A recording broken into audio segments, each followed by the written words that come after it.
Angeles Lakers signed Kendrick Nunn, former Miami Heat guard. So Kendrick Nunn, he got his qualifying offer declined here, and he signs with the Lakers pretty quickly after that happened. The Heat went in a different direction, with Kyle Lowry adding to the roster and PJ Tucker as well. So Nunn here, we know he can score the basketball, we know he can hit the three ball, and the Lakers, they're surrounding their big three with shooters, and that's what we've been seeing now the first 2 days of free agency. They got Carmelo Anthony, they got Wayne Ellington, Dwight Howard in the mix, Kent Bazemore, Trevor Ariza. So a lot of guys. Malik Monk joining the Lakers, and Nunn, he'll probably be the 6th or 7th man off the bench here. And him and Melo will be the top 2 scorers off the bench for this roster if Melo's not going to start. So as far as fantasy basketball goes, Kendrick Nunn, I think he's going to be a valuable piece here. And like I said, he could hit the three ball. Great free throw shooter like we saw last season. And he could drive to the hoop as well. And he's a lefty,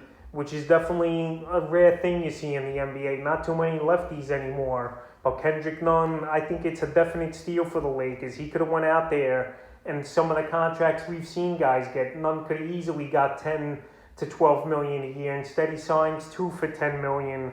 And the Lakers, they keep pulling off moves here and getting veterans and making this roster deep. The only down thing with this Laker roster is some of these guys, most of these guys, I should say, are over 30 years old or older with some injury history. But Russell Westbrook, we know he's not going to play back-to-backs much, so Nunn's definitely going to fill in for him in those games. And Nunn, I could see him playing anywhere from 23 to 30 minutes a game. So for fantasy basketball, he's a player I'm probably targeting in the 10th to the 12th round area because he could score the ball. The Lakers, they're going to play him. And obviously, he's one of the highest paid Laker reserve players because everyone else took the minimum. So they're going to use this guy. They didn't sign him just to sit on the bench, in my opinion. And obviously, he put up numbers last season, and he was owned in 53% of fantasy leagues. So I think it's a good landing spot for him.